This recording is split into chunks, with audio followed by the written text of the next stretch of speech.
हस्तिनापुर नरेश धृतराष्ट्र जन्म से अंधे थे। इस कारण वह ज्येष्ठ पुत्र होते हुए भी राजा बनने योग्य नहीं थे। परंतु राजा पांडु एक गंभीर बीमारी का शिकार हो जाने की वजह से वन प्रस्थान कर गए थे और एक राज्य का सिंहासन रिक्त नहीं रखा जा सकता था। इसलिए धृतराष्ट्र को पांडु का प्रतिनिधि राजा बनाया गया था। एक बार राजसुख का स्वाद चख लेने वाले धृतराष्ट्र चाहते थे कि उनके बाद हस्तिनापुर का राजा उनका पुत्र दुर्योधन बने। इसी लालसा में उन्होंने न्याय और अन्याय में फर्क करना छोड़ दिया और अपने पुत्र की हर एक जाति को वह अनदेखा करके पांडु पुत्रों से पग पग पर अन्याय करते गए।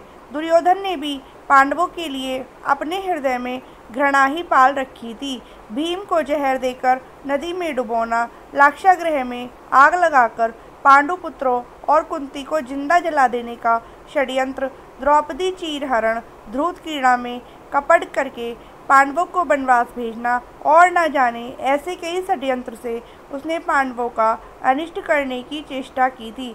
अंत में जब उनके पाप का घड़ा भर गया तब धर्म युद्ध हुआ और उस महायुद्ध में लालची धृतराष्ट्र के 100 पुत्र मृत्यु को प्राप्त हुए। अपनी लालसा की वेदी पर अपने समस्त पुत्रों की बलि चढ़ा देने वाले धृतराष्ट्र ने युद्ध समाप्ति के बाद भी भीमसेन को अपनी भुजाओं में जकड़कर मार डालने का प्रयास किया था, लेकिन अंत में शर्मिंदा हो और हार स्वीकार कर धृतराष्ट्र पत्नी सहित वन चले जाते हैं। सार, लालच बुरी बला है, इसे करने वाले का अंत भी धृतराष्ट्र जैसा ही होता है, परास्त और अपमानित।